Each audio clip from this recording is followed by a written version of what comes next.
introduction, my name is Christopher Tuckwood, or just Chris is fine, and I'm the Executive Director at the Sentinel Project. I'm here with my colleague Yuriko today, and Yuriko, you're welcome to introduce yourself. Sure, I'm Yuriko Cowper-Smith, just Yuriko, and I'm the Research and Engagement Officer with the Sentinel Project. Great, so I guess we might as well get right into it. So I'm going to share my screen here.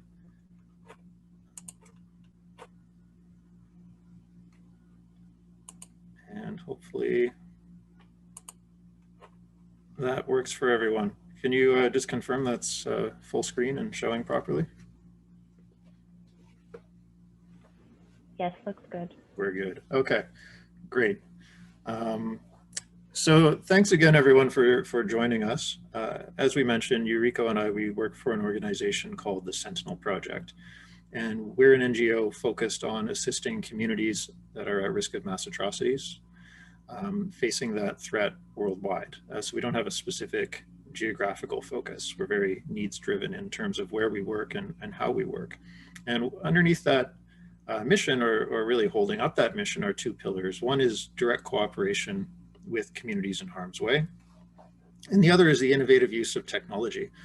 And in terms of what all those keywords mean, assistance, cooperation, innovation, technology, they're all left deliberately vague, you might call it, because what we've done is build flexibility into our basically into our mission. The idea being that everything is needs driven in terms of how we approach situations. So we look at what are the drivers of the risk of violence and atrocities in a given situation, and then back up from there in terms of looking at what actually could be done to reduce that risk, and then back up further in terms of identifying what tools can facilitate that, what is appropriate, what's available and appropriate to support that mission. So in today's presentation, we're basically going to cover three general topic areas. First, we're going to talk about misinformation management, which is an area that we've been working in for several years. Then second will be hate speech monitoring, another area where we have experience. And then the third portion is going to be more forward-looking as we consider what these topic areas, these areas of effort, actually mean in terms of early warning and where we want to go in our work next, specifically with developing very localized early warning systems. So to start off talking about misinformation management, this is work that grew out of, I'll give you actually a bit of the history in a moment, but it grew out of a realization that we had based on, just a moment actually, I see more people are waiting to join. I don't want to keep them in the waiting room. So basically this work on misinformation management that we do, it grew out of a realization that rumors grow out of a combination of uncertainty and fear, a lack of information, and then basically stressful situations that are present all around the world, but especially in conflict affected areas. And those generate rumors as people try to make sense of what's happening around them. And those rumors themselves enter sort of a feedback loop where they contribute to further instability. And of course, this does include the possibility of disinformation, which is deliberately created misinformation. Now we should, there we are. Wasn't advancing to the next slide. So just to give you an idea of the kinds of environments where we typically work, as much as technology is an important part of our mission, we actually often focus on the lower technology end of the spectrum in terms of the tools that we use. And this grew out of really our initial experience in a place called Tana River County in Kenya, which actually we see here a picture of the Tana River itself. And in a lot of ways, especially in terms of our field work, this is the birthplace of the Sentinel Project and much of the work that we do. So Tona Delta itself is a subset or a subregion within Tana River, and overall it's a vast physical area with a sparse population spread over a really diverse and fertile, but also hazardous terrain. It's an environment where a lot of people live very much just at the subsistence level and are really reliant on natural resources like land and water. But very often there's either too little water or too much water, because either drought or flooding is very common in that area. And these are relevant factors when it comes to conflict, because that type of environment really plays into a long-standing sort of set of tensions between the two main tribes in the area, the Orma and the Pokomo. And in the second half of 2012 and then early 2017, there were a series of massacres between the Orma and the Pokomo. 170 people, it's estimated, were killed. Many more were wounded and tens of thousands displaced. And this is within a relatively small population. So this was actually very impactful when you sort of look at it within the local context. The violence ultimately came to an end due to a heavy police and military presence in the area, and then the coming and going of the 2013 election, which had been exacerbating things. But growing out of this, we ended up launching a project called Una Hakika, which is based on the Swahili way of asking, "Are you sure?" And the reason for that is that we, at the time of, just as the massacres, it turns out, had ended, a team from our organization went to the ground just to try and understand very simply basically why the violence had happened, how it had happened, and why it had happened. And so we talked to just the, average people living in the area, as well as, of course, government officials and community leaders and NGOs and so on. And something that came up is that among the many different factors, like, a history of ethnic hostility and, of course, politics, conflicts over land use and natural resources, there was also this issue of a real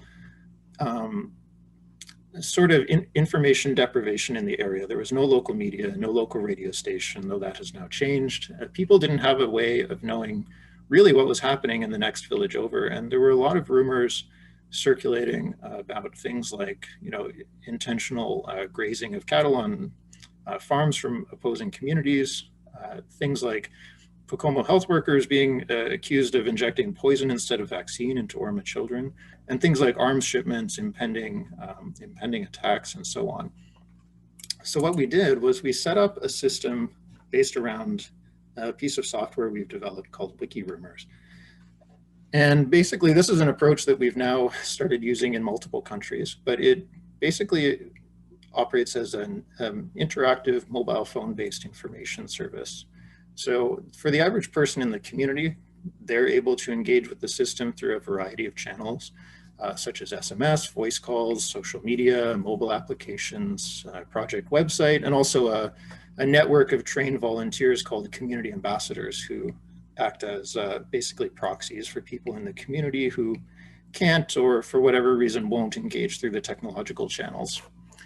And so when they hear a rumor of something, let's say that there's fighting in a nearby area or an impending attack or what have you, they're able to report that anonymously.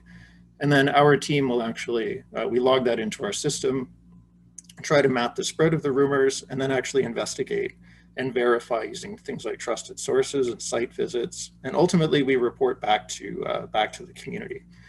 And the idea is that at the very least, we fill in those information gaps based on information requirements that individuals in the population identify for themselves, while also helping to thereby reduce tensions and over time, basically encourage more critical thinking and more, a stronger preference, we could say, among the community for actually verifying information when they hear unreliable things like rumors. And at the same time, just the last note before we move on, there's also the aspect of where this, although not by design initially, can function as a localized early warning system in cases of ongoing crises. So for example, in 2017, during the post-election violence in Nairobi, we were doing less of rumor verification and focusing more on things like actually confirming where ongoing violence was happening, notifying people of dangerous areas to avoid, sharing information around safe areas to move to if absolutely necessary, or where to do things like access medical assistance for people who had been wounded. So that's going to tie back into things later on when we start talking about our more forward-looking early warning work. And Yuriko, I believe I'll be handing this off to you now. Sure. So if we go to the next slide. I now turn to two current examples of our projects which use this WikiRumors software. So the first one is Hagiga Wahid, which means one truth in Juba Arabic. It's a system set up to monitor and counter the spread of harmful misinformation.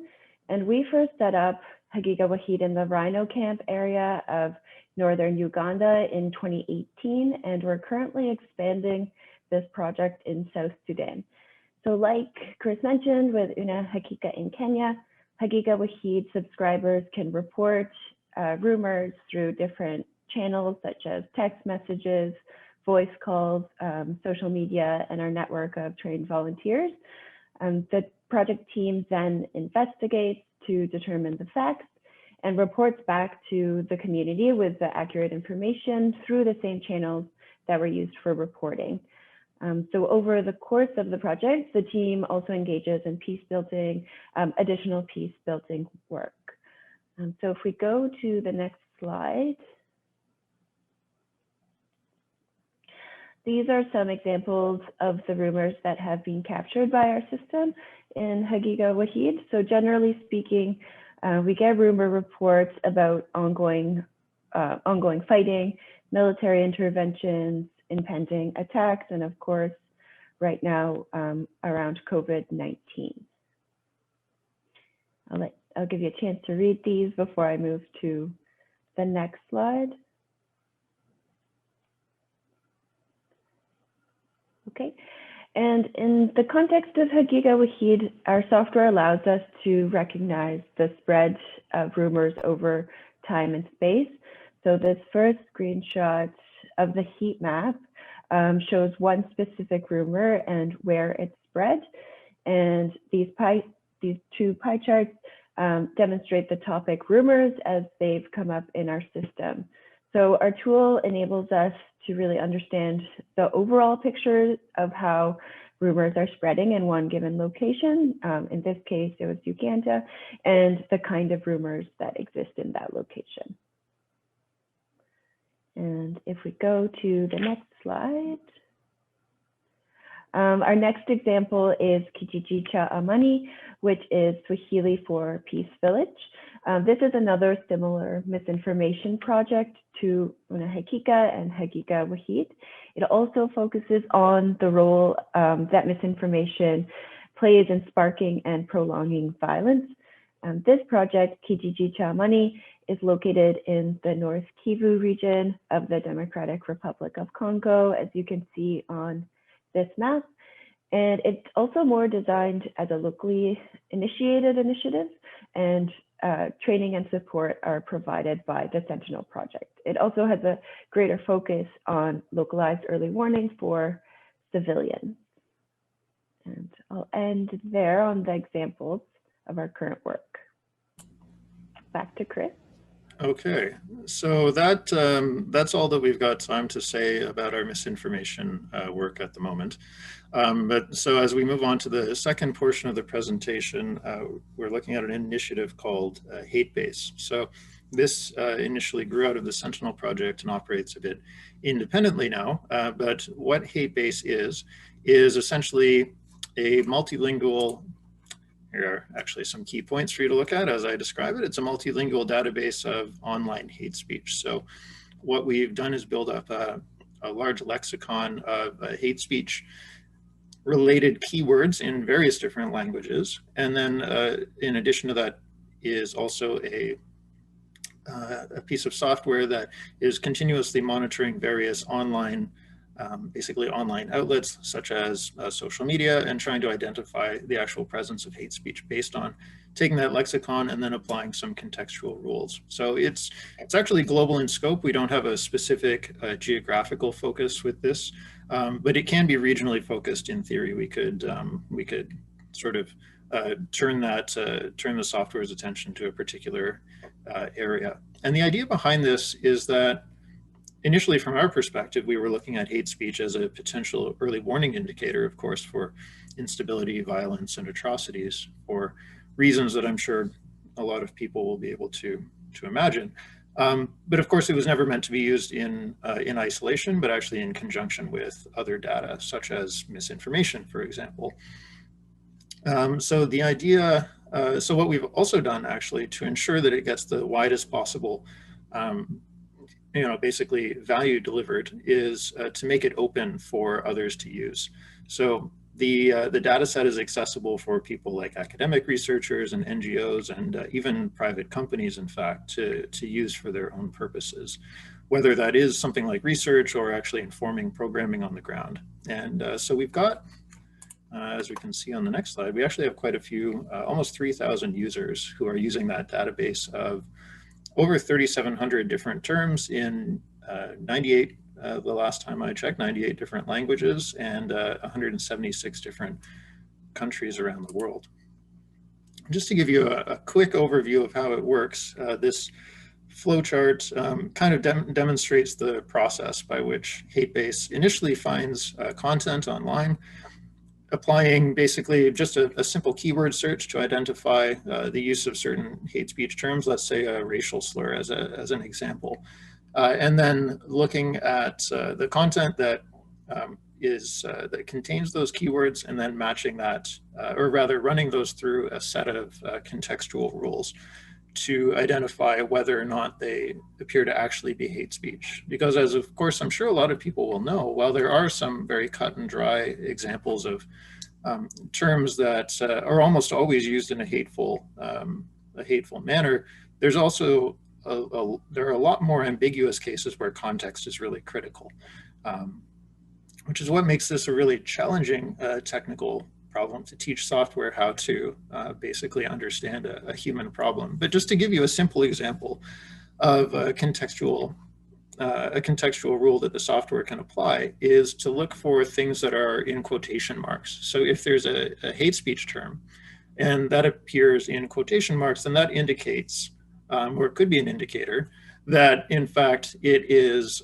being used in a clinical sense. Maybe somebody is discussing the problem of hate speech, or they're quoting a particular usage of a term, but they're not actually using it themselves for hateful purposes. So that would actually be an indicator that there's a lower probability of hate speech in that case. So we run through all those kinds of rules, and then ultimately we end up with a data set of different sightings, as we call them, of hate speech that have different probability levels attached to each one to say how likely it is that it's in fact hateful. So the last point that I'll mention on all of that before we get into the really early warning dedicated portion of the session is just to mention that we see an important relationship between hate speech and misinformation. And I think this is something that's being increasingly recognized these days, which is good. That's a positive step, because for a long time people talked about these as though they were completely unrelated. They are in fact discrete phenomena, of course, and there's lots of hate speech that doesn't necessarily qualify as misinformation, and there's lots of misinformation that isn't necessarily hateful. But if you were to make a Venn diagram of those two things, there would be an awful lot of overlap in the middle of it, and a lot of ambiguous cases that don't necessarily fit into one category or the other. So the important thing then is to understand, what does that relationship look like? And also, how does that relate to offline violence in the real world, so to speak? And the relationship that we see, and that we want to research this more going forward and factoring this into our early warning work, is that hate speech, leaving aside the question of, let's say, an influential leader specifically inciting or organizing violence, which is kind of a separate thing, general hate speech in terms of people expressing hostility or disdain for a particular group doesn't necessarily directly trigger violence itself, but what it does do is create a sort of background noise of hate, you could say, that makes the concept of violence start to seem more acceptable and potentially more appealing to some people. But rumors and misinformation, on the other hand, are often very focused on specific threats at a specific time and place, which present, well, as I said, it presents a perceived imminent threat towards certain people. And that in and of itself may actually inspire especially when coming into a, let's say, let's call it a hateful atmosphere, makes it more likely to inspire actually acts of violence as people respond to those perceived threats. And so this, I think this concept is summed up well in a quote from one of our colleagues, who said one time that basically hate speech loads the gun, but misinformation pulls the trigger. And that's, as I've said a couple of times, I guess at this point, that's something that we really would like to explore more as we go forward and start to quantify this relationship a bit more. So with that, I'm going to hand it back to you, Yuriko, if you want to get into talking about the next portion. Did you want to explain the logic behind the continuum before I talk about strategic yes. early warning? Okay. Yes, I will actually. Sorry, I realized this slide is better for me. So, yeah, so now that we're starting to look at basically forward-looking in terms of what the Sentinel Project can do along the lines of early warning and what that means, I'd like to start off by drawing sort of a distinction in terms of how we've started talking about early warning. So we've adopted the somewhat military, I guess you could say, terminology of strategic versus tactical early warning. And when we talk about strategic early warning, we're basically looking at longer term predictions about, let's say, what countries, so it's more state level. So basically what countries are likely to have mass atrocities take place in the next, let's say, 1, 2, or 3 years, something along those lines. And this is, of course, ideally driven or ideally oriented towards prevention. And it's usually prevention that is done at the state level or by international organizations and really focused on more structural factors within a society that predispose it towards having mass atrocities happen. And there are a lot of organizations already that are working on this. And so that's not an area that we're looking to replicate at this point, but where we've recognized a gap in the field is on the side of tactical early warning and also late warning. So early warning is looking, in the tactical realm, is looking more at short term, so the scale of months or even down to weeks or days, theoretically, in terms of when atrocities are likely to happen. It still is early warning focused and therefore ideally informing prevention, such as peace building activities to reduce tensions. But it's really also geographically focused at subnational levels. So it's not just looking at what country is likely to have atrocities take place, but what state, province, city, village, etc., trying to get as granular, localized as possible. And the idea behind that then is that it actually can inform other actors, such as NGOs and civil society and just average citizens, to take some kind of preventive action. And failing that, we have to be realistic about the fact that even with the best of warnings and the best of efforts, prevention does not always succeed and violence does happen. So we've also started looking at how we can do more in the realm of real-time, basically late warning. And this is more about imminent or even ongoing violence and helping the people who are affected by it to have greater situational awareness and therefore be able to inform mitigation measures to help people avoid threats, get out of harm's way, essentially to navigate dangerous situations as well as they possibly can, and thereby ideally, mitigate, reduce the harmful outcomes of that.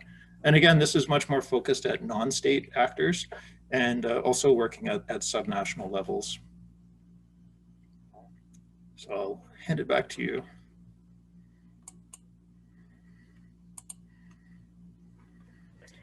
So to elaborate on just two of the points on the previous slide, in terms of warning, I'm sure a lot of you are familiar with these, but structural risk factors could include things such as weak government institutions, plans and policies that marginalize certain populations, or patterns of discrimination, so really structural high-level factors.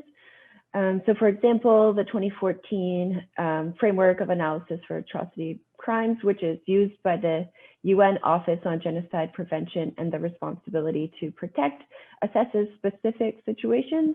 Using this framework, international policymakers use these types of risk factors to determine trends in potentially escalating conflicts. Within this above framework, in terms of preventative action on the strategic side, for example, if there is a risk to prevent atrocity, special advisors can escalate the situation to the UN officials, member states, the Secretary General of the UN, who may bring it to the Security Council. So that's the escalation process in terms of prevention. In terms of mitigation, state parties to the Genocide Convention are ultimately responsible for preventing genocide. So state-based mitigation tactics that have been commonly used throughout history and currently include economic or military or legal action. So those could be sanctions, military interventions, and legal cases that could go in front of the International Court of Justice or the International Criminal Court. So I'll now turn it back to Chris to discuss tactical early warning and how our work fits in this area. Yeah, so as we said earlier, when it comes to the strategic level early warning, because that's very focused on sort of large scale state level types of activities, that's not, and also because that type of risk assessment is already being done by a lot of different other organizations, it's not an area where we're looking to replicate anyone's work, although we're certainly looking to learn from other people's work and build upon that, such as identifying what countries we should work in. But then once we as the Sentinel Project identify those countries, the idea is to go in and start working more at the tactical level. So in terms of early warning and just some of the ideas that we're starting to develop at that more localized level in terms of the way that we can do this, one of the really important things that we've been thinking through is what types of indicators, both from our own work that we've already done, as well as other people's work that we can incorporate. What is the evidence that would tell us that a particular village, let's say, is likely to experience atrocities in a month from now? That's a sort of more complicated question than it might sound, but there are things that we can look at, like, of course, from our own work, rumors of impending threats, with data that we can gather from our own crowdsourcing approaches or social media monitoring. Similarly with hate speech, if we see increasing trends targeting particular groups, we can gather data from similar sources. But then also things that we've seen from our experience, such as ethnic self-separation. This is something that we saw in Kenya, especially in Nairobi in 2017 ahead of the election, because a lot of people who normally live in ethnically mixed areas were anticipating violence. They actually started leaving those areas ahead of time and separating themselves from other tribes because they felt that they would be safer amongst their own people, so to speak, if trouble did come. And so that's a really interesting sort of indicator that you would only know if you had trusted sources on the ground or could observe directly because you're operating there. Similarly, looking at things like military activity, deployments of military units and armed groups, whether from human sources on the ground, or even using things like satellite imagery, which we've started getting into doing a bit. And then also, of course, mobility restrictions. So if members of target groups are starting to lose movement, whether because of direct government proclamations that we can pay attention to, or just the evidence of policies like that being implemented on the ground, which we can identify through our own contacts. And so when we're looking at the tactical prevention aspect in terms of what all of that informs, really, ideally, we'd be looking at engagement of different local stakeholders to decrease tensions, and then also trying to minimize, or rather manage, misinformation to help de-escalate the situation, engaging in counter narratives to address hate speech. And also, the general idea behind all of this is that we're always taking a targeted and very localized approach. So it's really about engaging with the communities to identify what they think also would work in their context and help them most. And then just to the last couple of slides that we have introduce the other concept that we had mentioned before, which is tactical late warning. So this is again where we're looking at imminent or actually ongoing violence and trying to maintain the most accurate possible picture of what's happening on the ground, and then inform the people who need to know so that they can take the appropriate actions to reduce the damage, basically, that violence does. So this is where we're looking at atrocities, getting underway. So things like the detention of, and these are non-exhaustive lists, by the way, these are just examples that we're providing, but detention of leaders to remove leadership from target groups, which again, these are things that we can potentially glean from trusted sources on the ground or media reporting. The destruction of property like crops and homes and businesses can also be reported either by the communities affected or inferred from looking at geospatial data, such as from satellite imagery.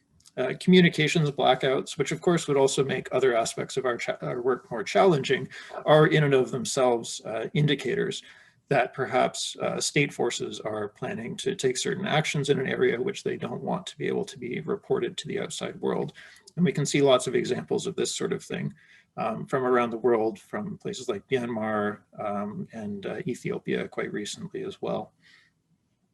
Increases in sexual and gender-based violence also are indicators of impending, well, obviously ongoing violence, but also impending escalation of violence. And this is another thing that can be reported from people on the ground, whether they're members of the general population or trusted sources such as NGOs that we might be working with.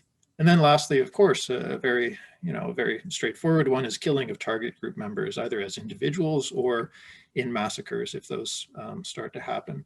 And so again, there we're looking very often at crowdsourcing. Potentially social media monitoring could also provide useful data along with that. And then also reports from trusted sources, again, be they journalists, community leaders, NGOs, et cetera.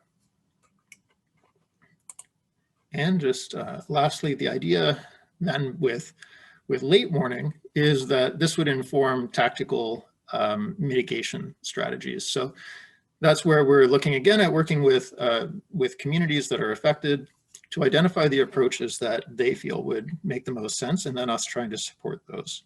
And so this is always flexible and in development. We're not coming here right now to present, a set toolbox of tools and approaches that we have, but rather to provide sort of the theoretical framework that we're approaching this with. The idea is to have this early warning apparatus set up with various different data sources feeding into it in order to inform the process, which actually is one of the reasons why we're so excited to be a part of this this workshop throughout the entire week, is to learn about what other people are doing and how it can fit into our work as well, and maybe what we can do to help them. But some examples in this specific case of mitigation would be looking at situational awareness of active threats, as we've mentioned before, to help people avoid violence, such as we've done during post-election violence, to narrow down exactly where violence is actually happening. Contingency planning with affected communities ahead of violence, such that maybe they have a plan for how to respond to that if it does happen, such as developing escape plans to move to safer areas, and also preparing ahead for the loss of communications, such as if there's going to be an internet shutdown, so that people have some way of still maintaining the flow of information. So that is actually where we end the presentation for the moment. We're happy to take questions. Before we do that, we just want to signal a note of appreciation to our various current and past funders who are listed on this slide here. I don't need to, I guess, read them off to all of you, but we really couldn't do any of this without the generous support that we get from these and more. And then lastly, we do have some current, although this is also a non-exhaustive list, some current research relationships and partnerships. Most recently, we've been working with a research team at Georgetown University who have been doing really great work to help us identify some of these risk factors and types of indicators that we can look at in developing our localized early warning work going forward. So I'm going to leave it at that. And just to underline the point that we're happy to hear from all of you, we'll take it back to the questions slide.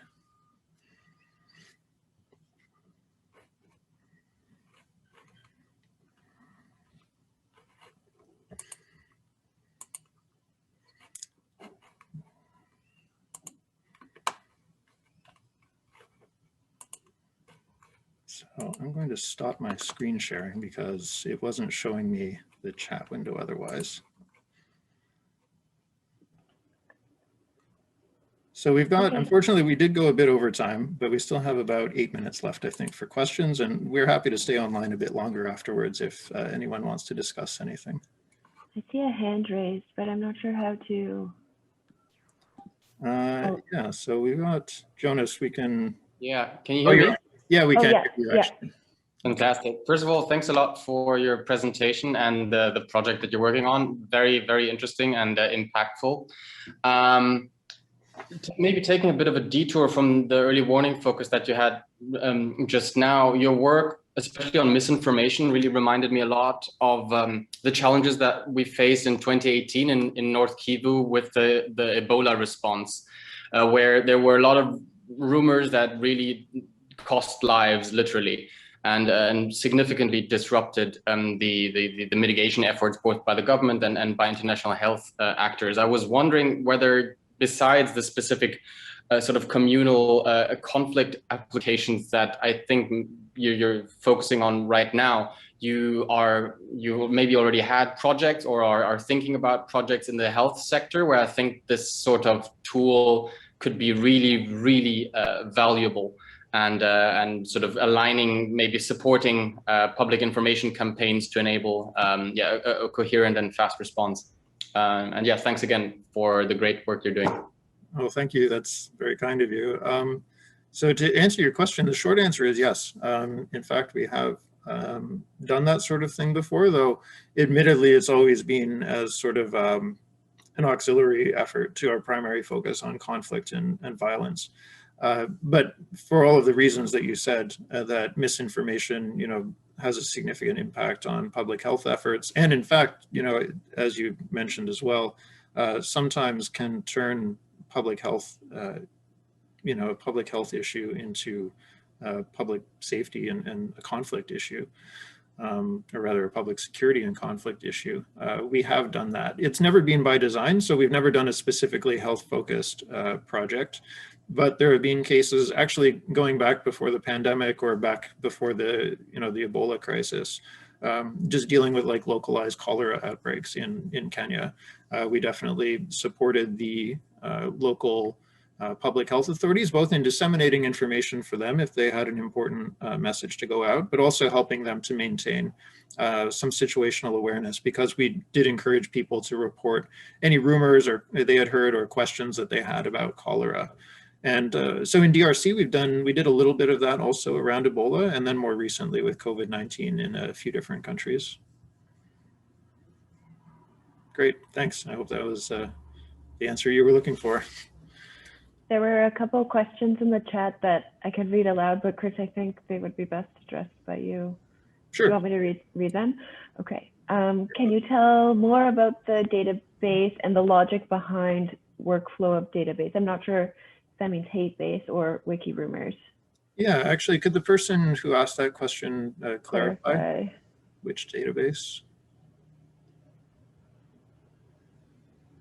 You can speak if you want, or just type it in the chat window.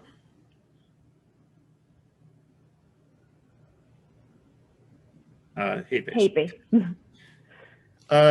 Yeah, sure. I mean, I guess with the limited time that we have, when you say to ask more or tell more about the database, I'm not quite sure what level of detail to go into, but the basic logic behind it is, I guess just to try and a bit more clearly explain what I had said before, is that, we have this idea that although not all hate speech necessarily requires the use of offensive words, certainly somebody could say very hateful things without ever using a racial or an ethnic slur, for example. There is a strong correlation between the presence of certain terms in various different languages, and something actually being hate speech. So looking for those keywords is a relatively easy starting point for software to try and identify potential hate speech online. But as we said, there's also a lot of nuance and contextual considerations that go into determining whether or not something is hateful. So that's where we try to then build in a bit more of the process. So the examples that I mentioned of looking at characteristics like the use of quotation marks or the use of intensifiers, other words that go along with it, such as, I'm not going to say any of them, but like swear words, perhaps, that would indicate a more, an angrier or more hateful tone to something. Those are just, two examples, and these definitely vary from one language to another or one culture to another. Even within language groups, there are things you can say in, let's say, the UK that would be offensive in the United States, or vice versa, certain terms, and that's true of a lot of different languages. So I think I'll have to leave it that explanation at that in the interest of time, just so we can get to the next question. The next question was, do you think it's possible for your research to be misused or abused by authoritative regime? Have you had any experience where this data or similar data has been used to limit speech in democracies? Yeah, that's a good question. I don't necessarily think that in terms of our misinformation management work, there's a risk of that, but perhaps when it comes to hate speech monitoring, it could be abused, although, and I say that just because in some countries, actually, the concepts of both hate speech and misinformation have been abused in some countries, really for the purpose of stamping out dissent, because it's easy to create a piece of legislation and say, we're actually trying to stop, harmful misinformation or hate speech, and who's going to protest that? But then it turns out that the definitions are so vague that anything the government wants really could qualify as hate speech, and they might see criticism of their policies as being hate speech for some reason. That sounds comical, but in fact, that that's what's happened in places. So I think I would say that more broadly, there's the possibility for abuse of the concept of hate speech and misinformation, but not necessarily specifically our data. But I think that's a larger conversation that we're cognizant of, but that unfortunately we just don't have time to get into at the moment. But we are always very concerned, I will just say, about defending the importance of free speech at the same time that we're trying to work against these types of harmful information and content. We have 3 more questions, and I know we're at time, so I don't know if we get kicked out of the room or... Yeah, if there's a moderator here, are you able to... I am here. Now you can continue, it's okay. Yeah, we can hear it. Yeah. But I would have to go. I think the maximum is maybe like, let's say 6:55, almost 7. Would that be cool? I would have to go off then. And Yeah, 10-15 minutes? Yeah, sure. Let's another Okay, 10 brilliant. minutes. All right, enjoy. All right, thanks. Thank you. The next question was, have you been able to apply any concrete lessons from your community volunteer projects in other contexts, including beyond the Global South? Yeah, that's an interesting question.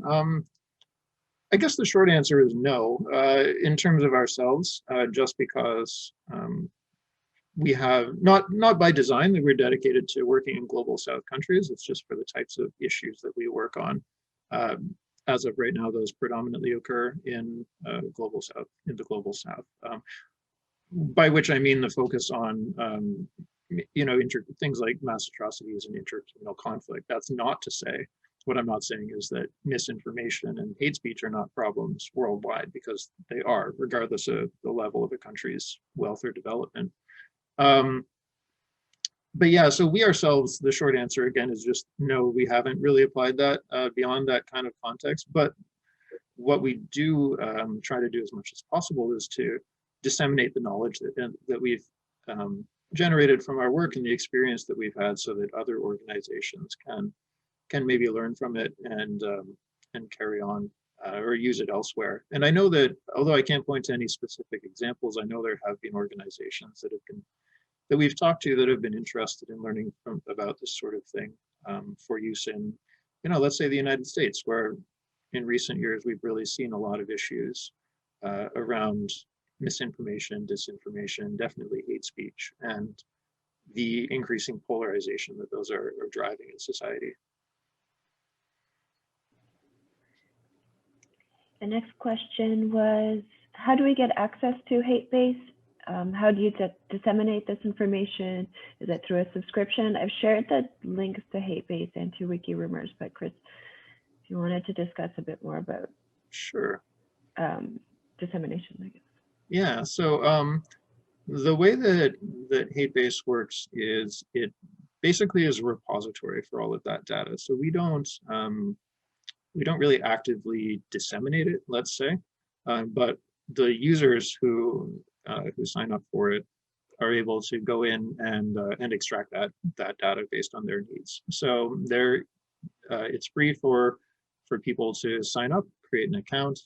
You can go in and actually navigate around the database yourself to look at the basically everything that we described, the lexicon, the sightings for each particular hate speech term, etc. In terms of extracting the data set overall, we have an open API for that, so people are able to connect through that and extract data. We recognize, of course, that not every person is able to do that because it requires a certain level of technical ability. So we do, to some degree, offer support along those lines, but we're also going forward looking at ways of making that data much more available in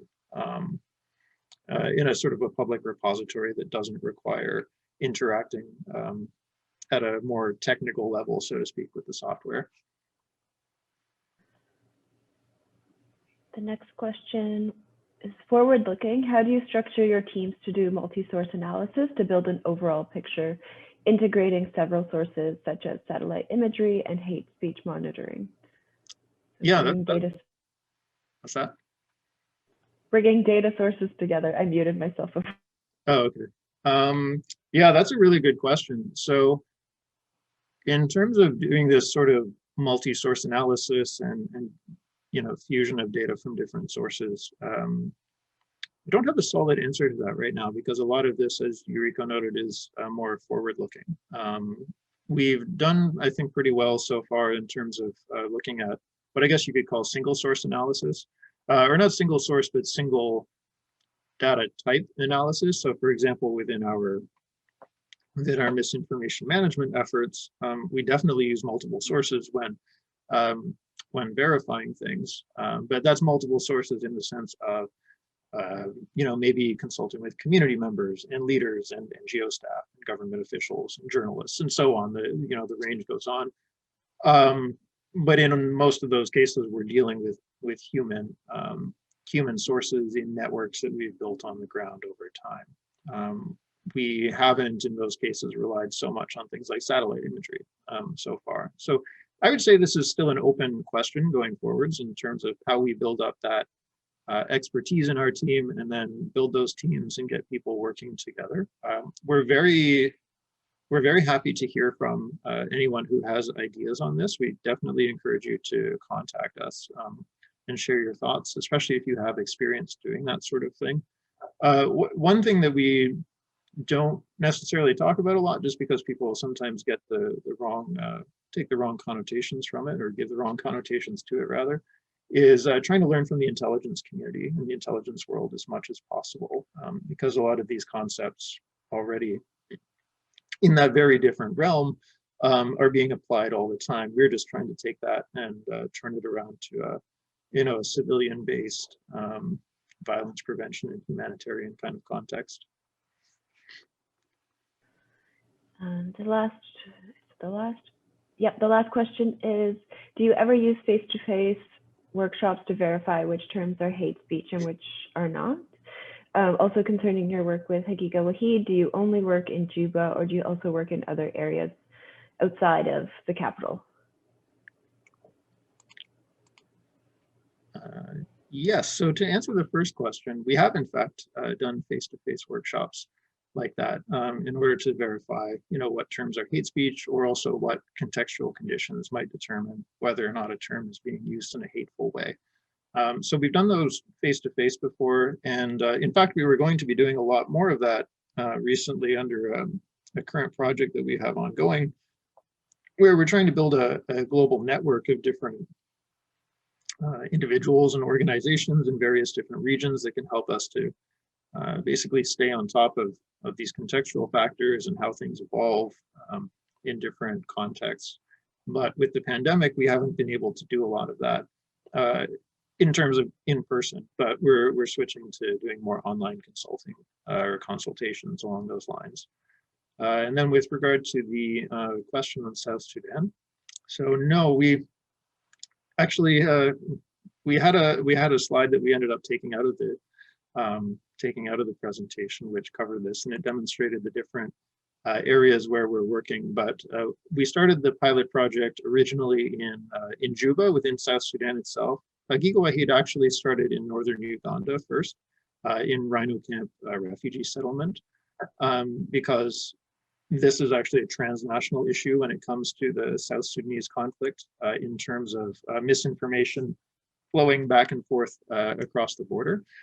Yeah, so we initially started in Rhino Camp, then later on moved into Juba, and now we've been scaling up into other parts of South Sudan. So most recently, we started working in Ye, which is a major town in the southern part of the country. And then next, we're going to be going into other major urban areas like Wau, Bentiu, Malakal, and Bor are on our priority list. And then once we've established those presences, then we'll start working more out into the rural areas as much as possible. Unfortunately, we've been held back by pandemic-related restrictions, as so many people have been, but we're still making progress on that expansion across the country.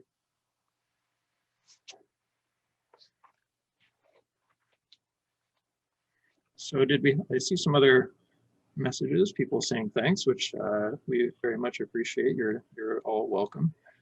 Did we have any other questions? I guess not. I've added our contact information in case folks want to get in touch with us afterward. And we'd love to learn more about your work as well. I know we're at the time of our extended time, so I'm not sure if we should keep going here. Yeah, if there are no other questions, then I don't think we need to keep going. But yeah, we really do appreciate everybody who attended today. And we look forward to attending more sessions ourselves throughout the rest of the week and learning about what other people are doing.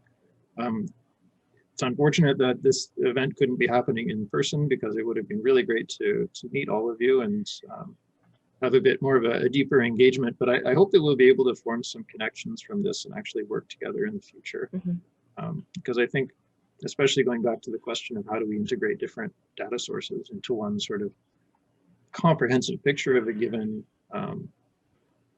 situation, just looking at the agenda for the rest of the event, it's clear that there are a lot of people working on very relevant things for us that we want to learn about. So yeah, if any of you want to learn more about our work, or think that your work is important for us to know about, then please do contact us.